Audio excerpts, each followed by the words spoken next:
Good morning, hello. Happy Tuesday today. I think it's Tuesday, right? Yeah, it's Tuesday today. Hope you're all doing good so far. Hope your week is going well. Let's see where we left off. We left off at I think basically we're able to run all of we're able to respawn, get the messages properly, get to the game over, and we're good to go. Did I accidentally click on go live last night? I did. I'm so sorry about that. So I have a stream deck here on my iPad, sort of playing around with the software, and I was trying to record some videos for like the what is it, the nature of code stuff, and it's right next to the go live button. And I'm so sorry. I accidentally hit record, and then after I'm like, where's my local recording file? That seems a bit odd. And then I looked down and I saw that the wrong button was lit up. I'm like, oh yeah, I'm so sorry about that.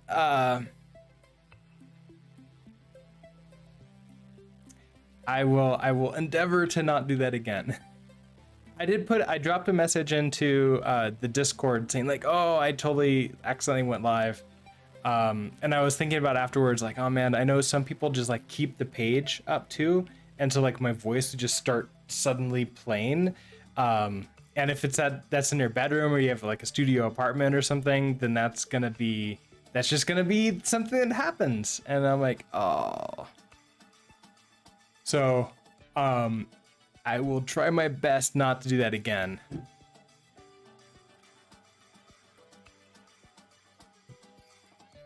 All right, but continuing with this, we're able to create our ship, fly around, die.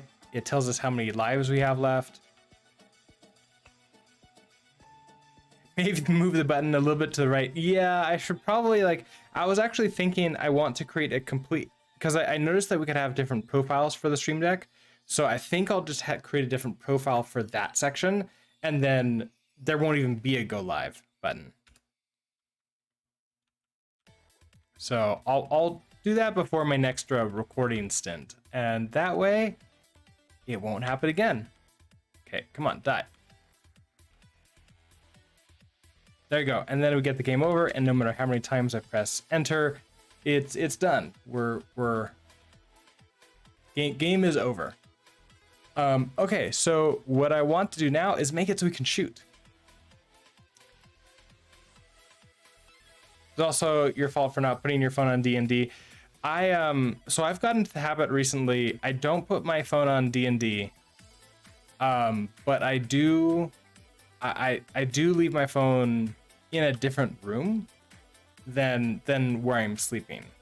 That's where I charge it, is like over by my desk, by the desk where I do work at. So it's like down the hall from my bedroom essentially.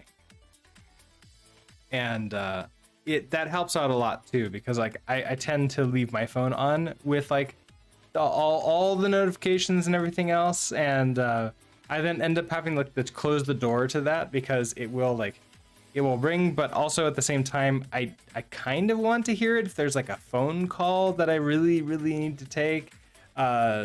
We'll see. I do have Google Voice, and like I set those to not play at all during nighttime. All right, so what are we doing? Where are we going? We're in Asteroids. We're going to the main library here. Okay, so we have this key down event, and we're doing this big, huge thing for like showing the message and then respawning the player. I'm thinking that this could be a function all on its own. So basically, this can be something like handle.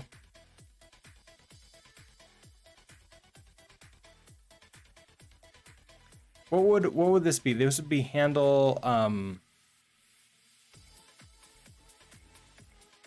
handle respawn, like handle return command. Oh, because it's the respawn command. So handle respawn command, maybe. We can throw that into... I could throw that into systems. I'm not sure if that's exactly the best place to put it. So if I do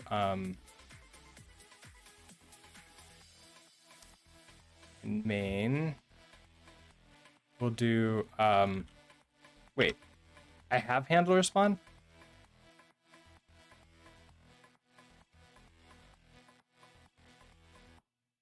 Oh, I already have a handle respawn. So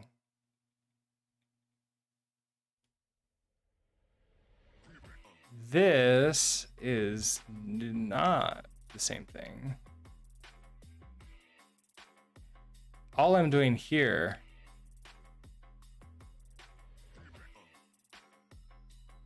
live get player ID. I think, are we deleting a message this time too? I know, okay, so we're creating a player.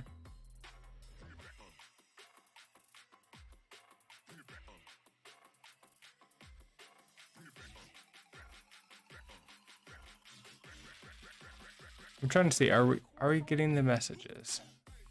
Thruster color message. Okay, with the ID. Delete the ID by... Okay. So we're basically deleting the message and respawning the player. You know what? This is poorly named. We need to rename you from handle respawn to display message.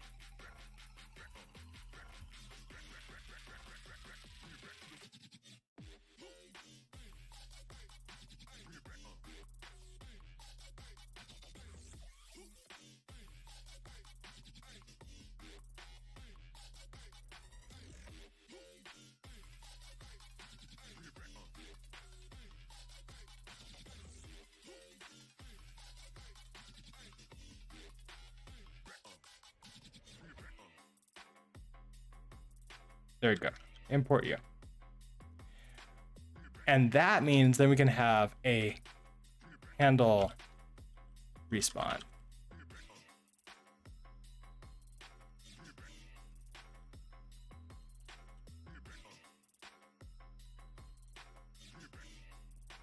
And so in here we could have our hub function handle respawn system come back to the main library and you will just get called from that.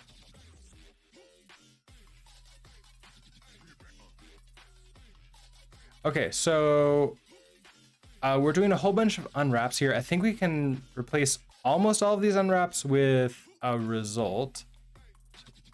Here, do a result. A result like that. So where's... Okay, so here's all these unwraps. You become question marks.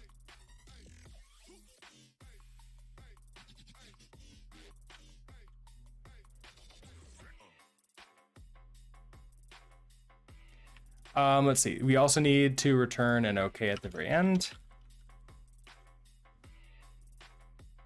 All right. What else? What else do we need? We need... Okay, so we have like this self world. We need to take in the world. You need to be an immutable world.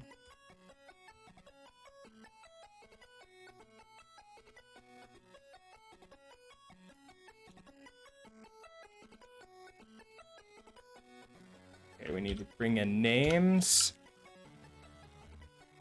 Okay, so when casting, we need to bring in those traits. All right, what are you upset about? Mismatch types, expected result, found a report. That's because you need to go down here. Okay, so get player ID. We need to pull you in. Can you find it?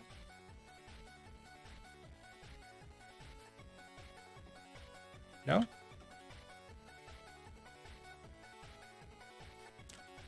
Use crate, helpers, get player ID, get player ID. Okay, so this is gonna be just a reference to the world. Key code. Okay, so we need to pull in, okay, so the key code needs to be passed in. And you're gonna be a key code.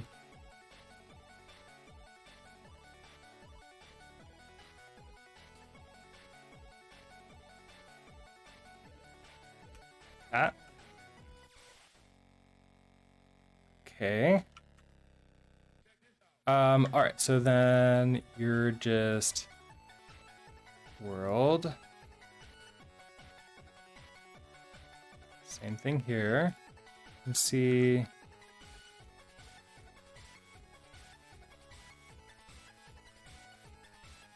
Okay. Okay, pull in color. Entity ID. Right, we need to pull in what you are. Pull in data wrapper. Pull in, you are an option, aren't you? Yes, okay, so you're an option, so I'm gonna just unwrap you.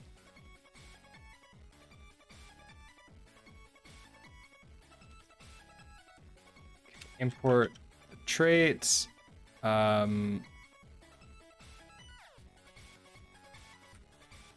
we just call world delete by ID. Okay, so then player ship. Then pull in you. No.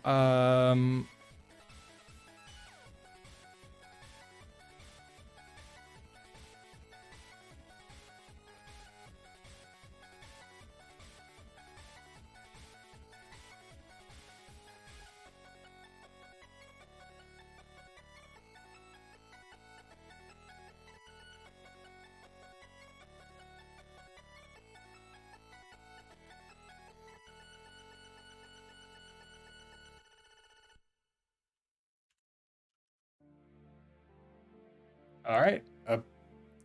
Yell at me for one, then yell at me for the other. Fine. Okay, we need context too.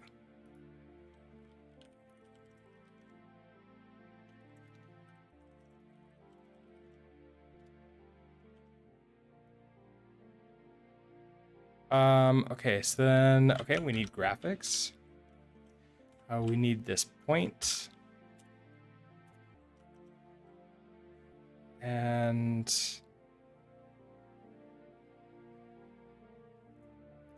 so create player right now is off of the crate. So if I do use create player ship. That's create player ship. That's not the same thing. This is create player.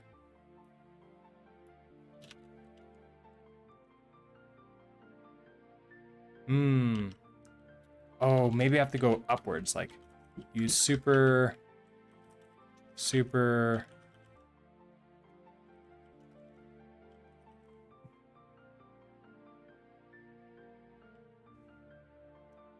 How many up do I need to go? Where am I? So I'm here. If I go to super, I think, does that take me here or does it take me? Do I just need one? Wait, is create player not? Do you need to be public? I think create player, we need to put this into helpers too. So you need to go into helpers as well. So let's do that. Helpers to create player. Are you in here?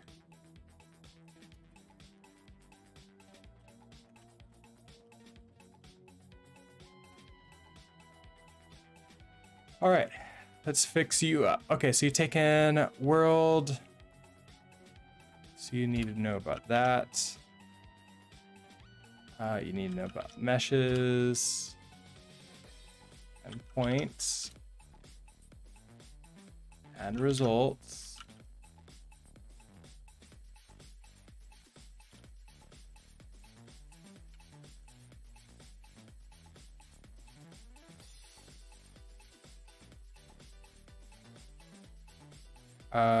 Okay, so with component, we need to import the world methods, import names, and entity types. And I think that's all we care about here. Okay, so then back to handle respawn.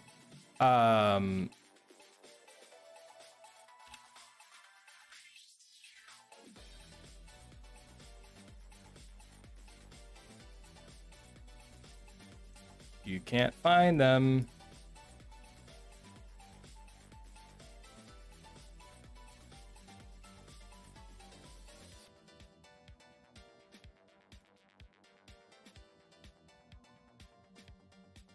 Oh, you need to be public.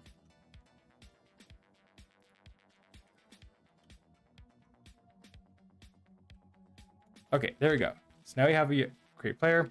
Wonder why it's failing to import sometimes. Why I just imported AirFind. I know. I don't really understand that either. I can only think that it's like some kind of weird bug that I'm running into with Rust Analyzer. That's the only thing I can think of, but it's not enough of a bug for me to think that I don't want the rest of the awesome features of Rust Analyzer. But it's sometimes just annoying enough. Okay, so we need immutable reference to the world. We have that. We need the player ship. We have that. We need the size. Do we have that? We have player size. Oh, and location. Location should be a new point. Oh, player location. We have that. We have all these things.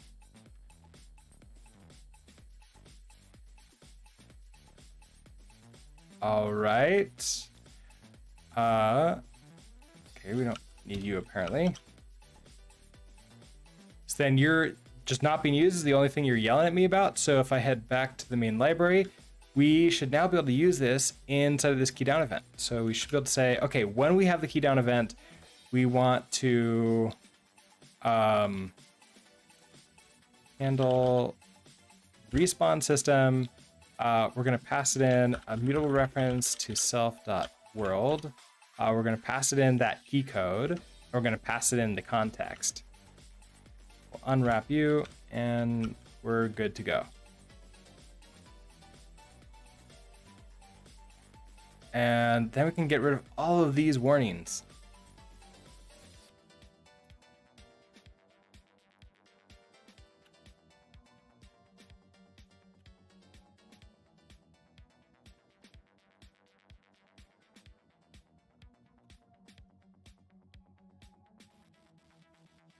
Oh, we still have one warning.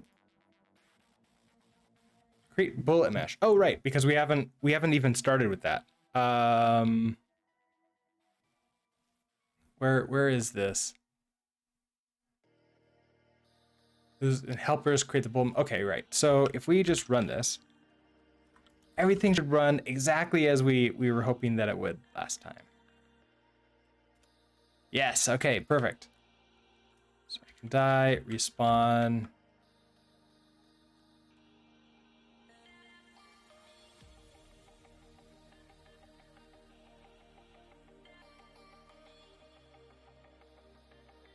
Come on, die. Last life. Die. Game over. Okay, perfect.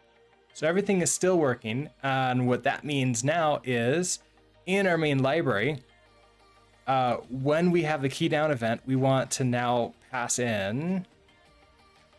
So handle respawn system. We just run this every time there's a key down event. It will decide whether or not we need to do anything with it. My tea finished brewing like 10 minutes ago and I forgot. So hopefully this won't be too strong.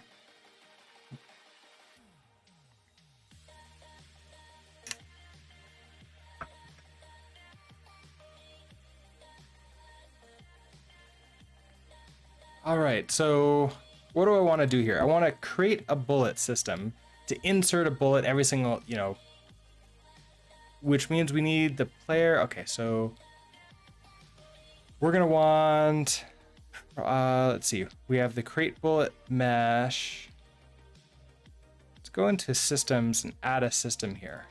This is gonna be the fire bullet.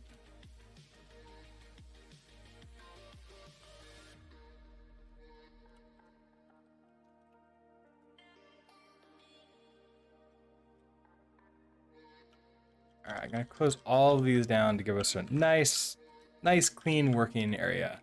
All right, so fire bullet.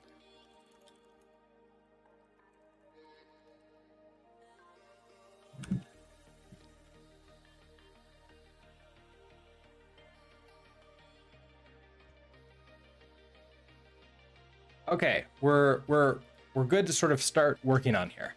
And the idea is that we'll call this fire bullet system from the main library.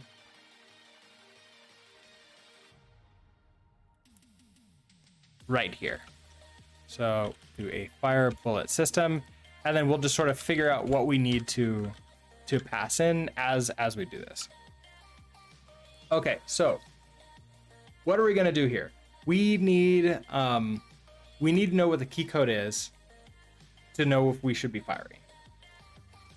We also need to make sure that we have a player. So we can't really fire a bullet if we don't have a ship. So we do need the player ID. So let's grab that first. That's an if, that's some ID equal to get player ID.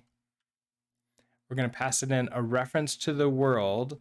I think we need to actually specifically give it a reference to the world because, oh, and we need to result you.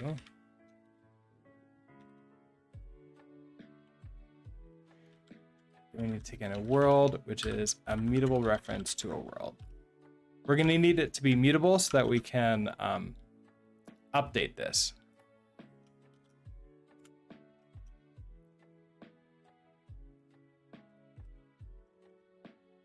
All right, so now we have our player ID. So we know that the player ID exists. Okay, so we have a player ID. Then we want to test to see what is it that we are firing. Like, are we pressing a space bar? So we need the key code.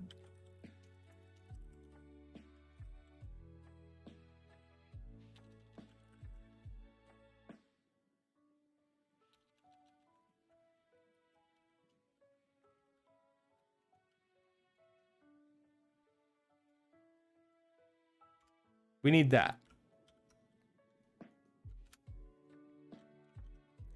Okay, that's a way to do it. All right, so then we need to say if the key code coming in, if you're equal to key code space, then time to fire our bullet. So we should be able to do a debug here and just say firing.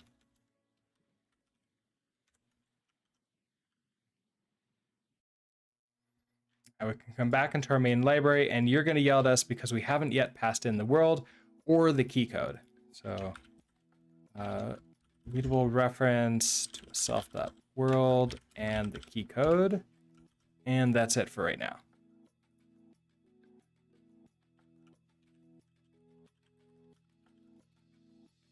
If we run you,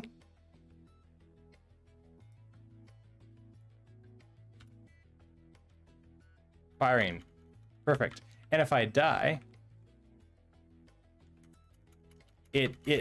pressing the spacebar doesn't do anything at all, but I can fire again once I get created. So perfect. That part is working now. Okay, so we have that fire bullet we're probably going to want a helper to like insert a bullet into the world. So we're going to want to do that here. So let's create that helper next. So insert bullet into world.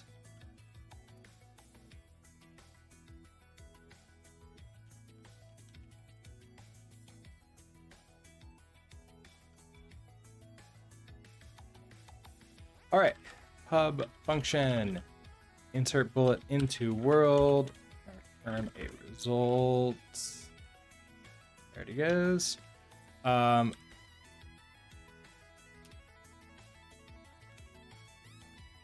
we know we're going to take in the world because obviously, I mean, we're going to insert that in. So we need to create the bullet and then insert that in. So let's first start by creating our bullet mesh. So that bullet mesh is equal to create bullet mesh. Okay, all you need is the context. So we'll bring that in first. Actually, I'm curious. Can you, Rest Analyzer, can you add that in for me? No, okay, you can't. That would be really cool if it could just like, oh, add this to the list of parameters. Text, and okay, we're pulling you in already. Okay, perfect. All right, so that gives us a bullet mesh. Once we have the bullet mesh, we need to insert you into the world, and we're gonna need to put it in like a very specific like location to then draw out.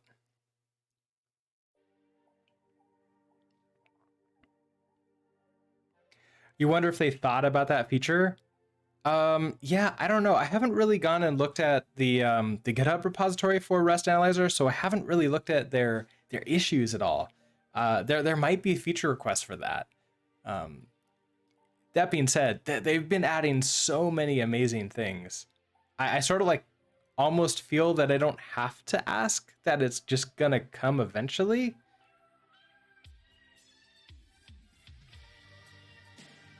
Okay, so if you have the bullet mesh, I think we can just do a world insert. Let's bring in a mutable reference to the world.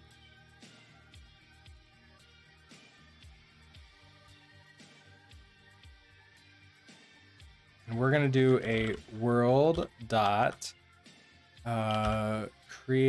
spawn entity. Okay, with component. What components are bullets going to have? We're gonna have locations. We'll get them to display. Go into our draw system. It needs to have a location, a rotation, and a mesh in order for this draw system to handle it. So I might as well give it all of those things. That way that one system will get it.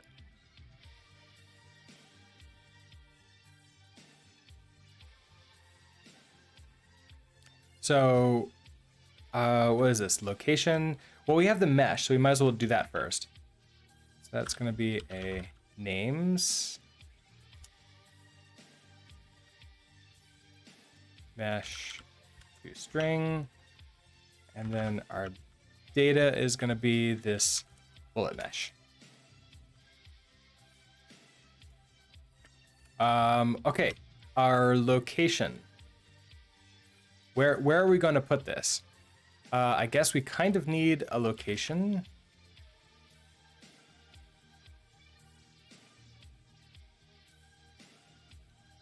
And you're gonna have to be a point. Okay.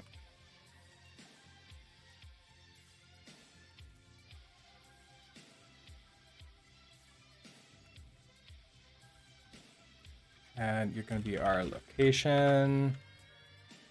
Then with component, rotation. Okay, so we need a rotation. Forgot the toString here. And you're not going to have any rotation.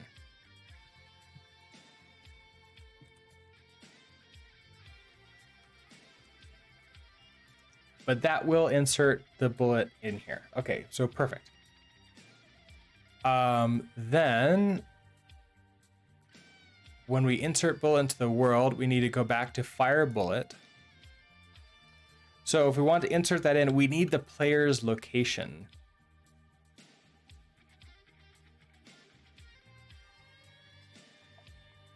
Okay, so if our key code is space,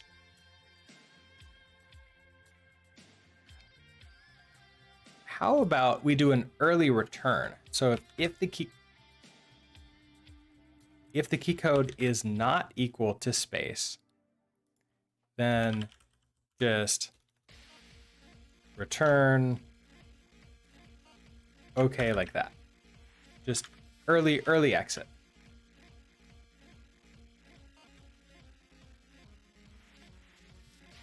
Then I don't have to be so indented. Then we can just do the rest of this here.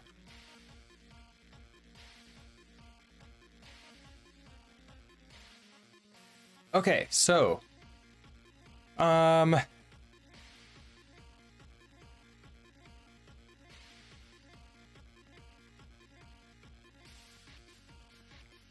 I do the same thing here? Can I do like let player ID is equal to, we're going to return this player ID. Move you down here.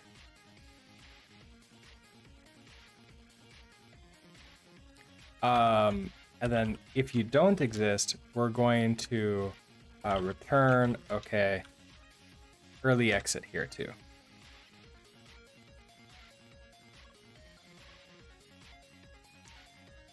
Now we have a player ID. Now we're not super indented in. We're getting past these guard clauses.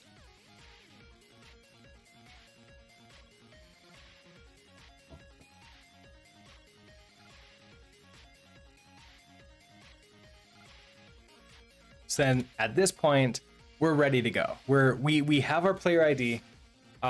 We know the player exists. We know that we've pressed the space bar keyboard. Talkabit goes on quite a rant about if-let statements. Ooh, what exactly, like, he doesn't like them or likes them? Well, he feels like they're kind of an anti-pattern.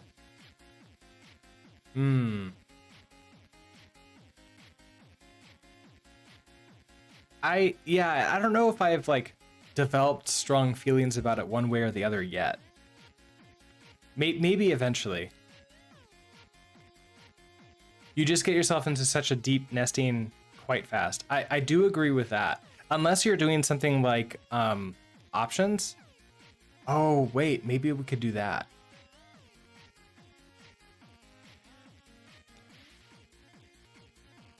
So basically we could do unwraps, convert them into results, and then question mark that. No, because I don't want to quit out. I don't want to exit out. Like literally quit the program and crash if it fails. So I don't want it to be like the equivalent of a throw. Yeah, I don't know. I have to think about like how I want to handle those differently. Doing it something like this takes vertical space, but it doesn't make me indented in more. So I might like this a little bit more. I don't know. But okay, so we have our player ID here. Now I want to query for... Do I want to query for the player? I do, because I need the player location in order to create the bullet. I think the quick, easy unwrapping and getting it out of the way is the way to go. Except in this case, I don't want to crash if the player doesn't exist. I want to handle that gracefully. and my choice is an if let or a match. Either way is kind of like the same result here. I'm just going to do an early return or something like that. Yeah, I don't know.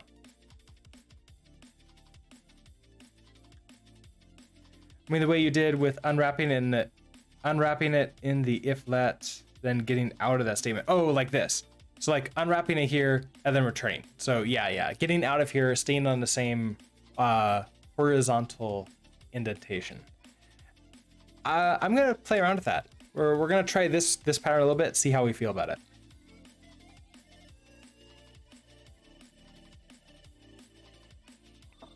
Okay, so player ID. Okay, we have the player ID.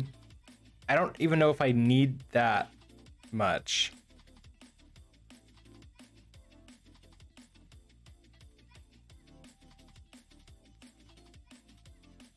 Yeah, I don't even know if I need the player ID. I might just be, oh, ooh, I can make this a little bit simpler. Okay, well, oh, all right, here we go. I don't need to do this. We can do because we're just trying to find out if the player exists, right? So I want to do if get player ID. We have to do this question mark. I don't even need this. I do. Question mark, and then we're doing it is none. If your is none, then we're gonna return. Okay. Then, if this is none, and then we can have an or. So if either of these are true, or if key code is equal to space, return okay. I think, okay, this is a little bit cleaner and a little bit nicer. It takes up less vertical space and horizontal space. Now, the only way this works is because I don't really care about the results of get player ID. I'm just using it to check to see if the player exists at all in the world. Okay, so we know we're hitting space. We know the player ID. We know that the player exists. We need to query for the player now. So we need specifically the location of the player.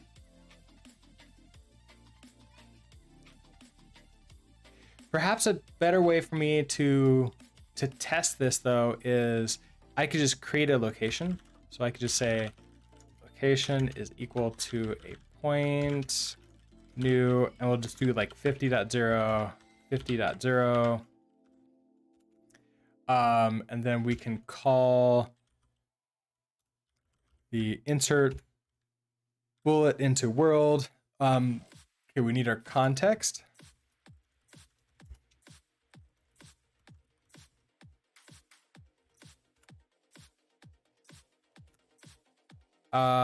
We need the world, and we need this location. And then if we call fire bullet system from here, all right, so what do you need extra? We have the key code, we need a context. So if I run this now, we should see a single white dot appear in the top left corner. Doesn't do it now. There it is. There's our bullet.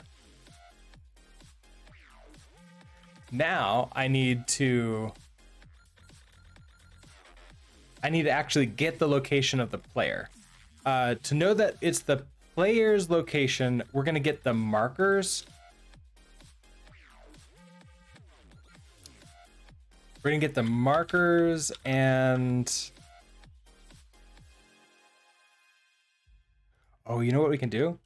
That location equals get player location. We'll just call this as a function right down below this to make it a little bit cleaner. So we do need to pass in the world, I know. After that, I don't know if we need to pass in anything.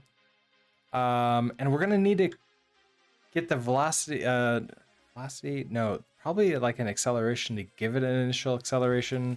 I'm not gonna worry about it too terribly much. We're just gonna put it in the right position now. All right, so function, get player location.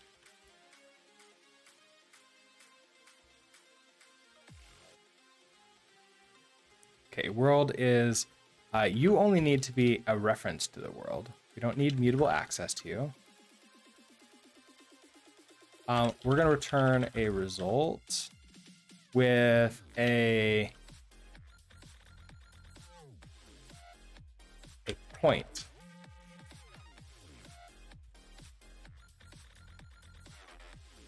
All right, so we're gonna query for query equals world dot query our vector.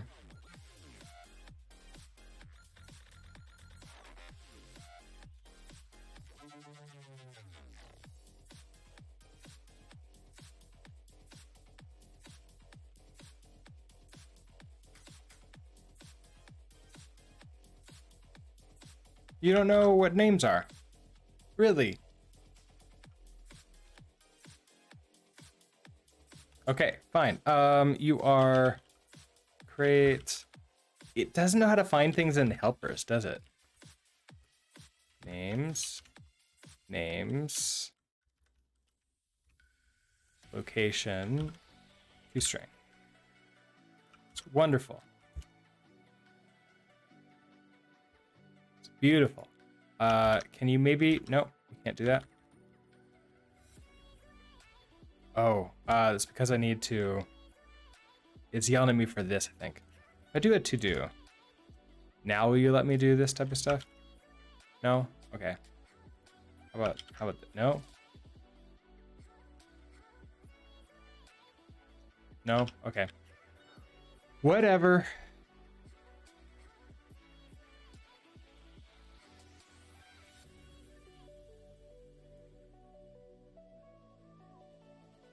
Okay. You may not care about that. I do. So you're coming up here.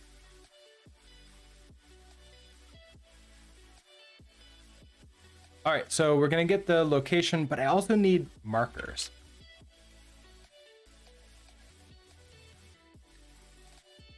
So marker, toString. Okay, so that's gonna give us this hash map of results. Okay, so our locations is gonna be equal to the query that get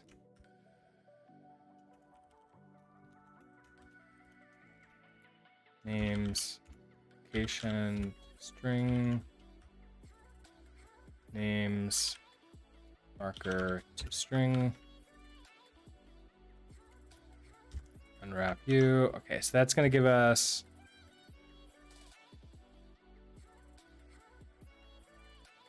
what are you upset about?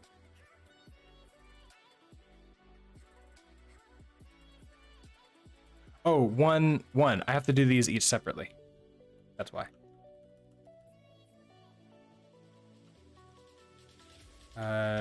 That, okay.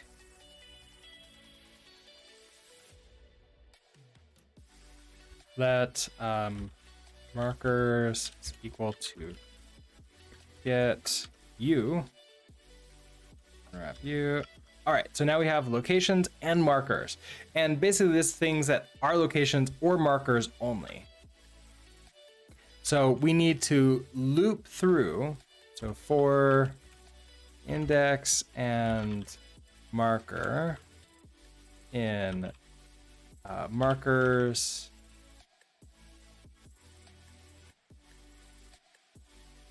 We have a vec of component. Okay, so this is fine so far, I think.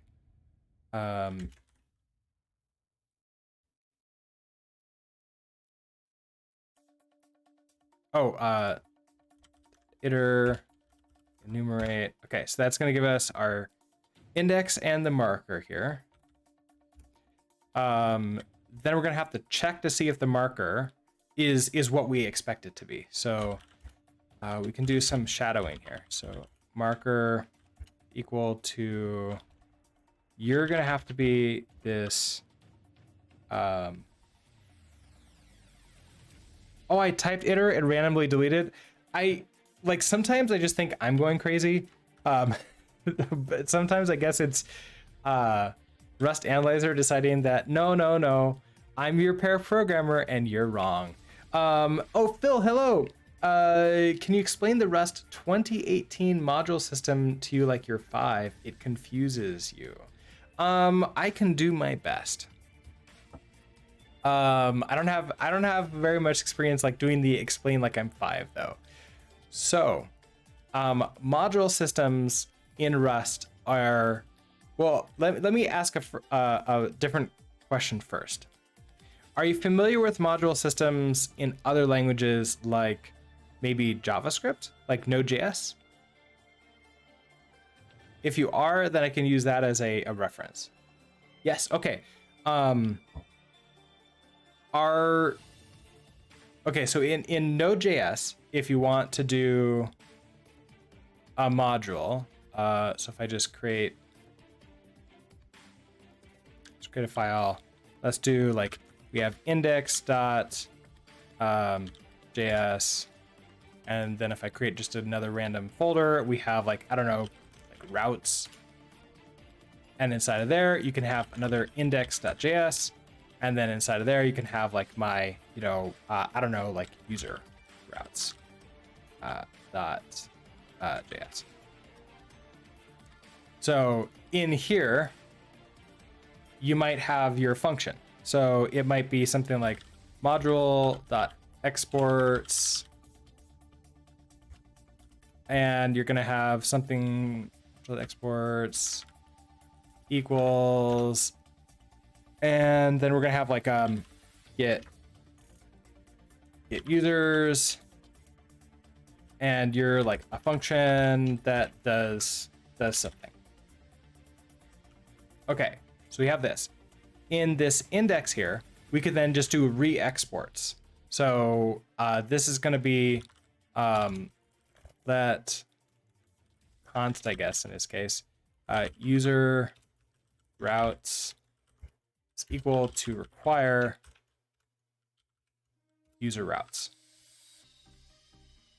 And then we're going to do a module exports equal to user routes.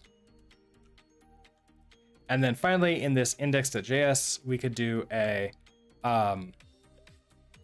const. So here's where it can do like interesting things. If we want the user routes out, we can just extract them out. So require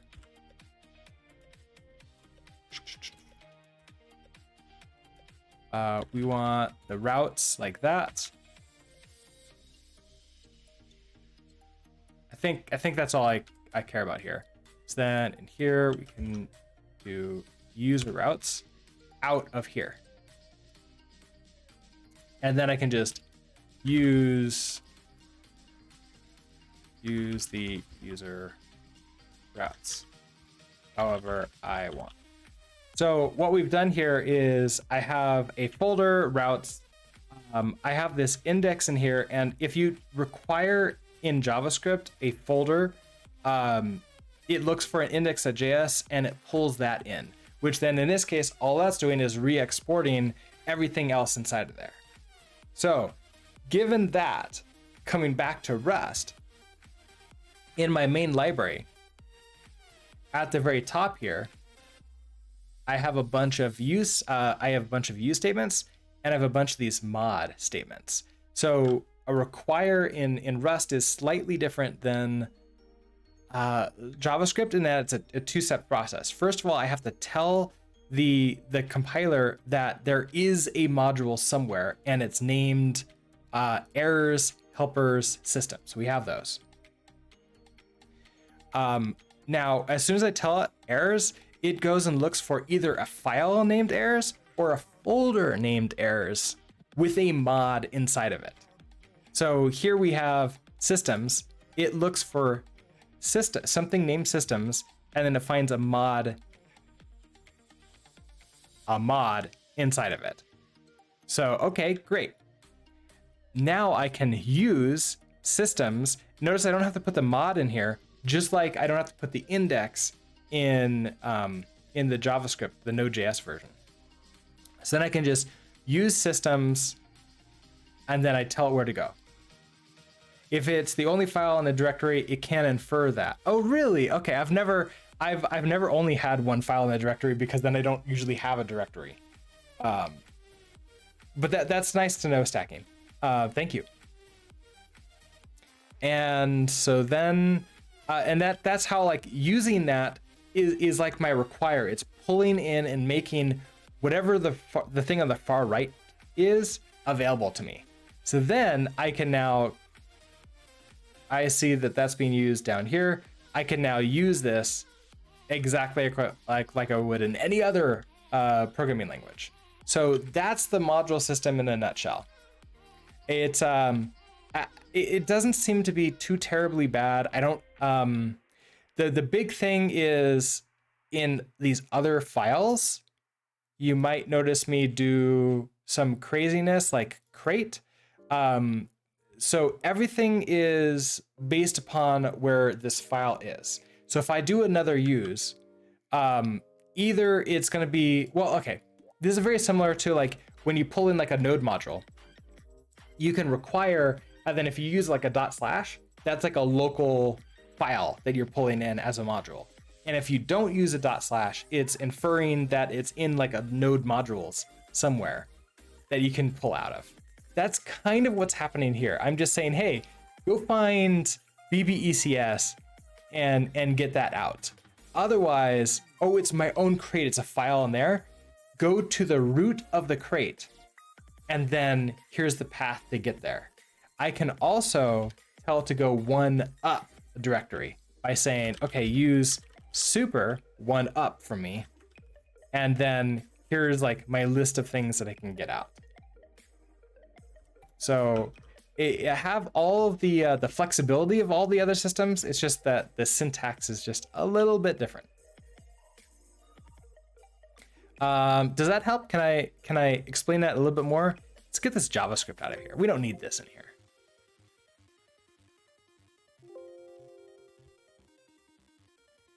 So you have to have a mod statement and a use statement. If they're, yes, if you're creating like your own files in here, you do have to have a mod statement. Yes.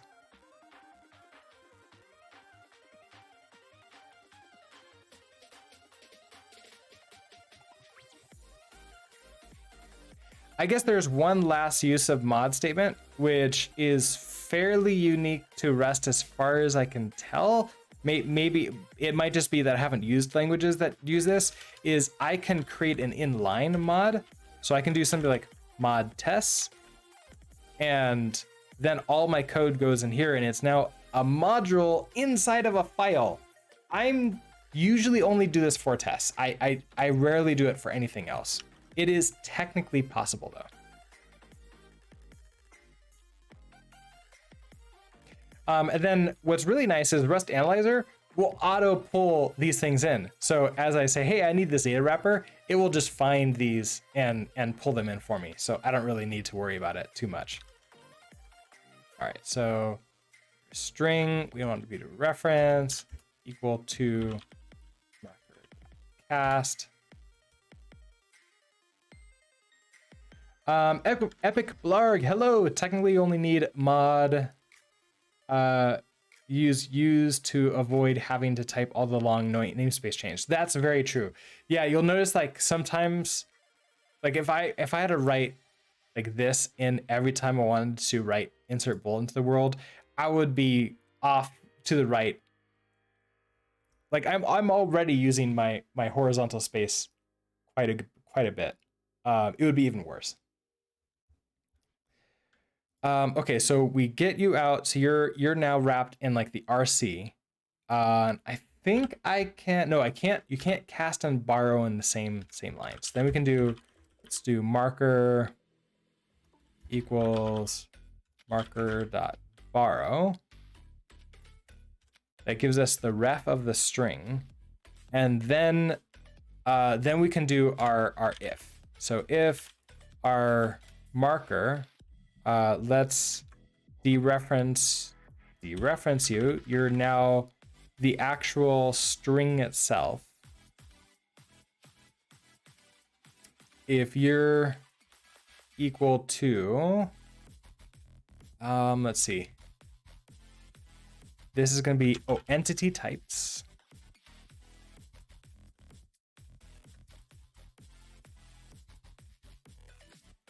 It's in helpers, isn't it?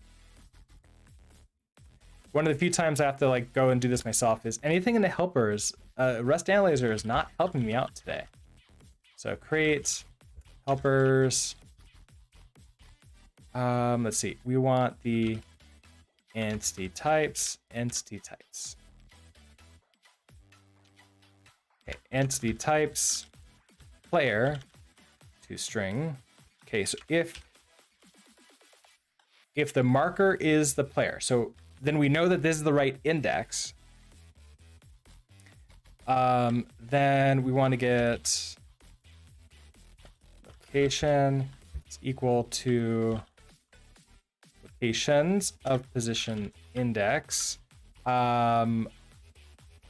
I want to do this as a data wrapper. Going to be a point, and we're going to cast you. And then I need to actually extract you out. Location is equal to location dot borrow. That gives me a ref of a point. I think point implements clone. It does. So now what I can do is I can just return a point here.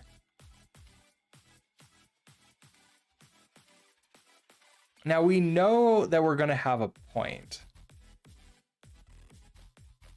I think that's what I'm going to do. I'm going to do an early return.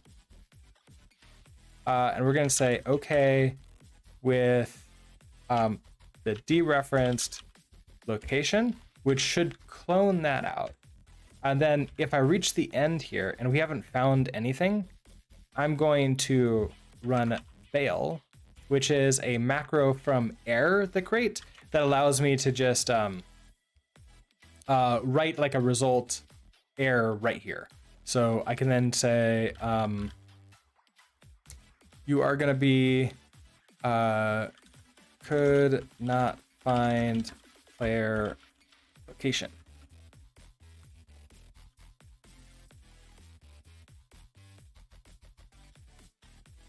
All right, so now we get the player location, so we have that as a point. Then we do you. There's no errors here. Let's see if this runs. And when I fire the bullet should appear right where the player is. So if I'm moving around, press space, there's the bullet. Okay. I can put a whole bunch. I can just like leave them all over the arena. Perfect. And those are visible on the stream, so I don't need to make them bigger too. All right. So next up, we need to give you an initial acceleration. So we need in the player. So in our systems for update, okay, so we have update acceleration. We query for acceleration and rotation. Oh, that's the like is thrusting thing. That's not what I want. Update movements. That's what I want. Acceleration, velocity, and location. Oh, Devin Rowe, hello. Thank you so much. Let's see, stacking. Maybe the ship is going the same speed as a bullet. You know, that's true. I was thinking about that because we can get I can have it go the velocity plus whatever like the speed that the bullet goes. So that way, if you accelerate and you fire, then it will always fire a little bit faster than you. Maybe we can play around with that. Everything will be in this fire bullet, so we can, that's where we're gonna go to change it. All right, so an update, movement. So acceleration, velocity, and location. And this is gonna update the acceleration and reset that to nothing. That's fine. Velocity and location. Well, first of all, I wanna go into those entity types. I wanna make sure that there's also a bullet here. Just to make sure that we're not missing anything, and we can add in this. Actually, you know what? I don't know. Maybe we don't need that. What we do need is that velocity and acceleration. We need to add that in. So that's going to be the insert bullet into the world. We have the location. We need a velocity. So with component names, velocity, and our data is going to be a brand new point, new, and you're going to be 0, 0, 0, 0. Okay, and then we're going to need the acceleration. Let's actually have the acceleration passed in. That way I can, here a point, that way I can, acceleration. That way I can make sure it's moving in the direction I want before I insert this into the world. Then with components, names, acceleration, and acceleration. Okay. Let's head back into Fire Bullet. Okay, so all we need more is just the acceleration here. So let's give the acceleration, we can give it a random direction, or let's actually have a query for, let's query for the names velocity. We know the player has that. We're gonna grab that out. Velocities is equal to the query. Get names velocity to string. Grab you. Okay, so if we're the player, we get our location. We borrow that. Also get let velocity is equal to data wrapper point.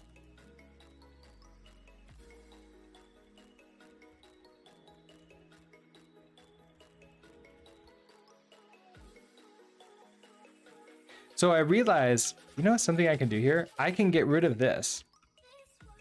I'm going to return a tuple now, a point and point. That's going to be our location and velocity. So what we can do here is a reference like that of location.borrow, and then this can be a dereference of velocity, velocity.borrow.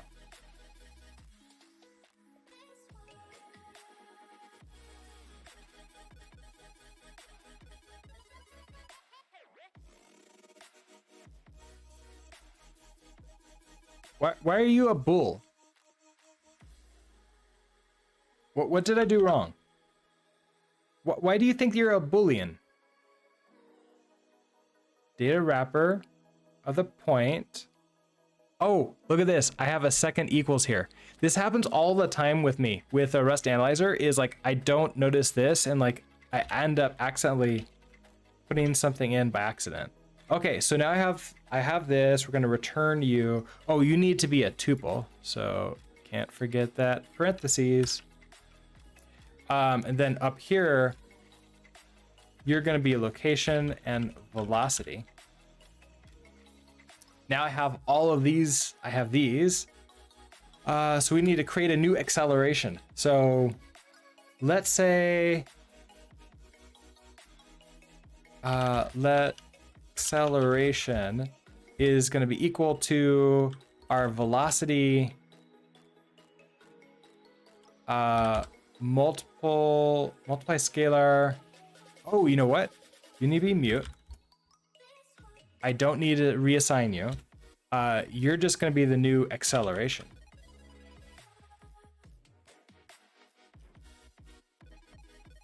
We're going to multiply scalar by just some number. Let's say we do like 1.5.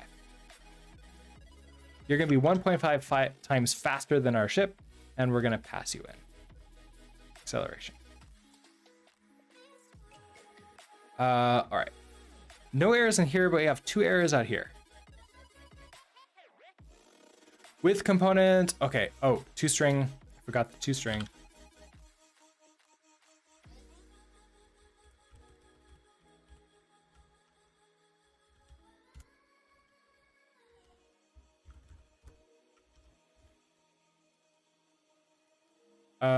Semicolon. Yes, very, very important. No, okay. No errors. Let's see if I can fire in the direction that I'm moving a little bit faster than me. Wait. Oh. Oh my gosh. I can. I can. There's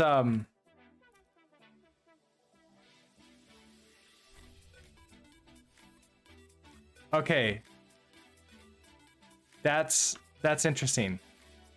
It's always moving in the direction that I'm moving, not in the direction that I want it to go, that I'm facing. That's a problem. I need it to fire in the direction that I'm facing, so I need the rotation too. Okay, so hold on. Rotation. We need rotation. So we're gonna also query for rotations.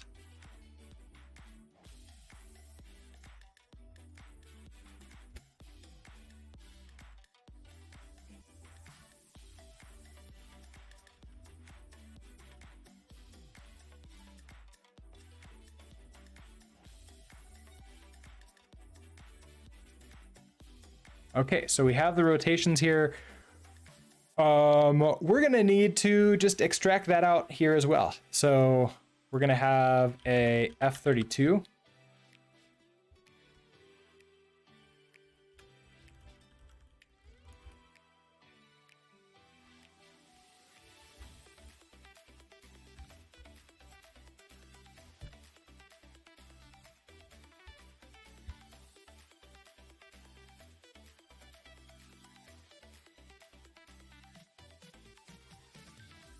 Okay, so that gives us a rotation there, and we're gonna pass in dereferenced rotation. Dot borrow. All right, then we also take in the rotation.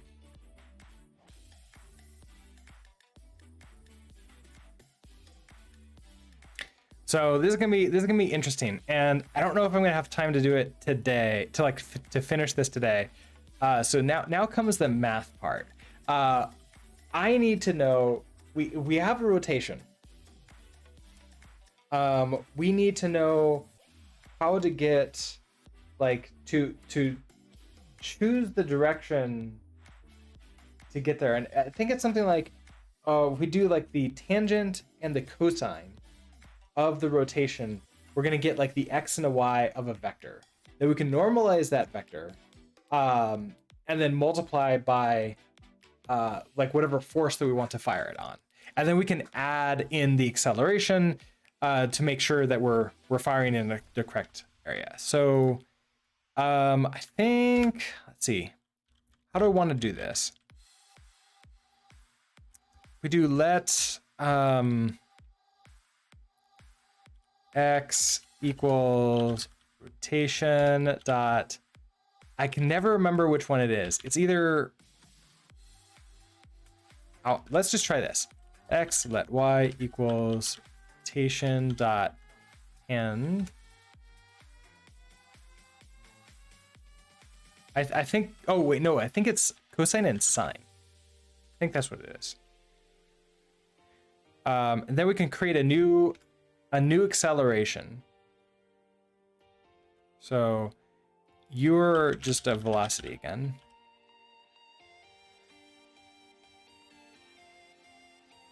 So that acceleration is going to be equal to a brand new point with X and Y in here. We need to make you mutable. So I'm going to take acceleration. I'm going to normalize that. Then I'm going to multiply. So acceleration dot multiply scalar. Let's multiply you by like, I don't know, 3.5, random number. And then we're going to put you in. So I'm going to ignore the velocity for right this second, but we're going to use it.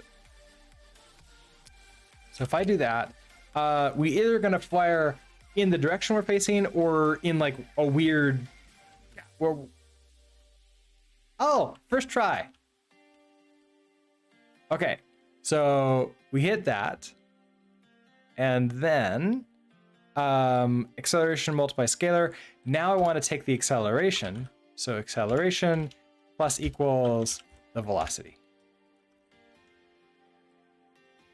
Now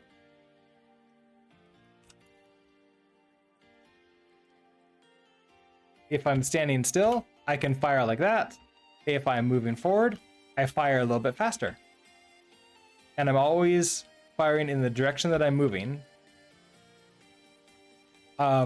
Ooh, interesting. I fire very slowly if I'm moving backwards like that.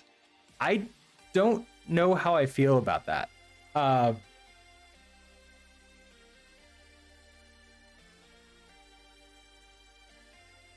Huge iceberg. Yeah, I know. It could be like a ship. Yeah. So I'm actually firing backwards because I'm not able to overcome the force. Like the bullet isn't able to overcome the force. So I think I want to have a bit stronger force.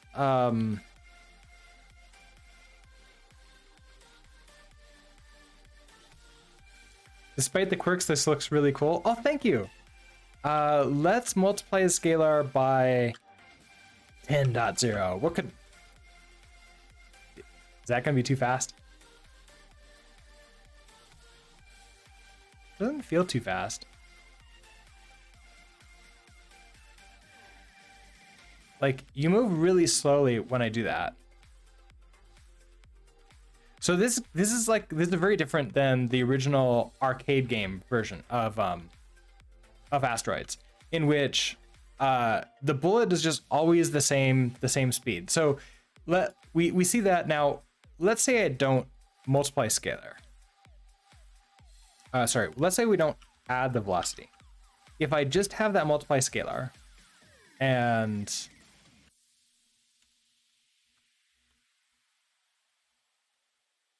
now no matter what, I'm firing at the same speed, even backwards. The one that's like exactly the same speed every single time, I think is better for gameplay. I could even make you like a little bit faster.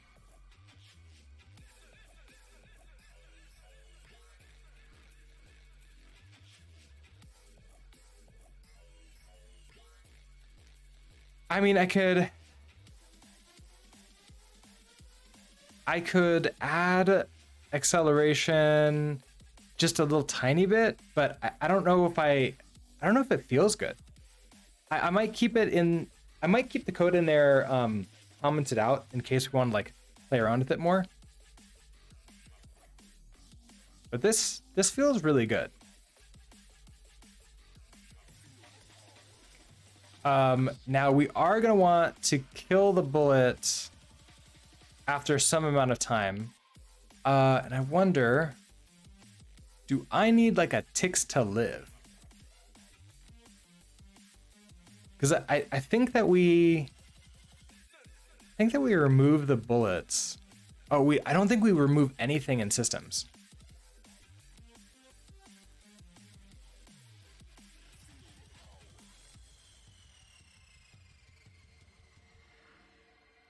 Yeah, look at this. We have no systems for removing anything from the world besides collide with asteroids. So collide with asteroids could also be like the bullets here. I kind of want to rename this to player collides with asteroids or ship collides with asteroids. And then we can also have another one, which is bullet collide with asteroids to handle that, because this is complicated enough without adding in bullet stuff as well. Now the particles have this entire update life. I don't know.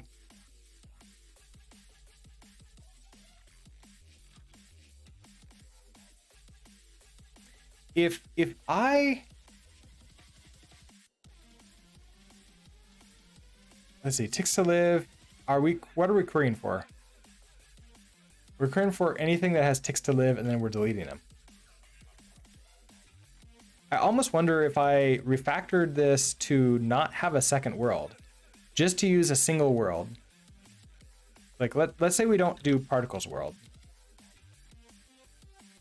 And then wherever we do like this particles world, so we don't need to do the mesh because we've already registered mesh on the other world. In fact, we don't need to, okay. Ticks to live we need to do. So this could just be in world. And debris color, I think we need to do world like that. Then, okay, wherever we have particle world, okay, so add resources, this just becomes world.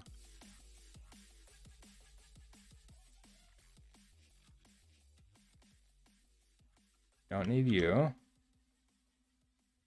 And then down here, wherever we're passing in particle world, this just becomes, sure, that just becomes world. What are you upset about? Mutable self-lit world? Oh, right. That was the reason why I was doing it, so I can pass it in mutably.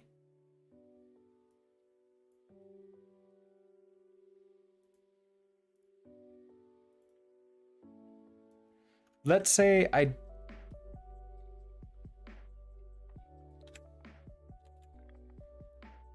I actually mutably pass you in here?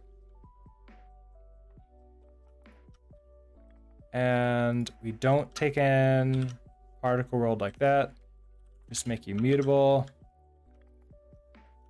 And down here, you become world.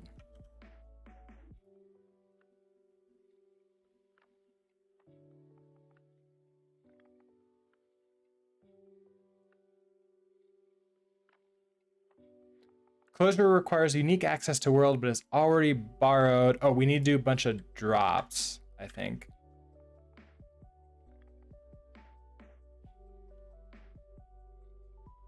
Yeah, I think it's going to be a little bit more work to do that. I don't think I'm going to do this. I'm going to undo what I did here. So undo you, you're fine. Back to the main library. I have to be careful about undoing this. So you're all particles world.